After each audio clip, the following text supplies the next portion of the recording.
Power star Pawan Kalyan గారికి కెరీర్లో చిరస్థాయిగా నిలిచిపోయే తొలి ప్రేమ చిత్రాన్ని ఇచ్చాడు దర్శకులు కరుణాకరన్. ఆ సినిమా చూసిన ప్రతి ఒక్కరూ ఈ డైరెక్టర్ ఎప్పటికైనా టాప్లో ఉంటాడు అనుకున్నారు కూడా.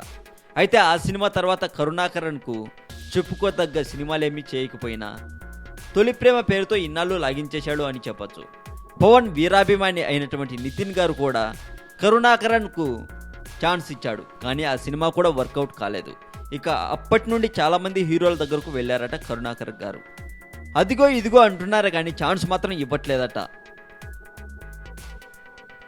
దాంతో ఎవరినో అడగడం ఎందుకు, మళ్ళీ పవన్ సార్నే కలుద్దామని ట్రై చేశారట కరుణాకరన్ గారు.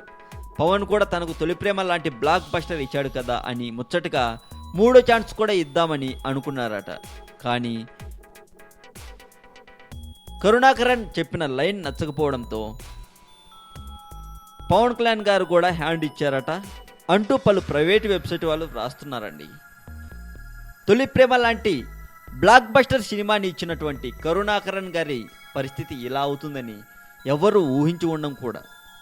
పాత సినిమాల్లో ఒక మనిషిని కానీ జంతువుని కానీ ఒక ఋషి వారు తప్పు చేశారనే ఆగ్రహంతో వారిని శపించి శిలలుగా మార్చే సంఘటనలు పౌరాణిక చిత్రాల్లో ఇప్పటి వరకు బాగానే చూశాం. జియో ఈ పేరు తెలియని వాళ్ళు మన మధ్య చాలా వరకు లేరు అని చెప్పచ్చు. ఎందుకంటే ఫ్రీ డేటా, ఫ్రీ కాల్స్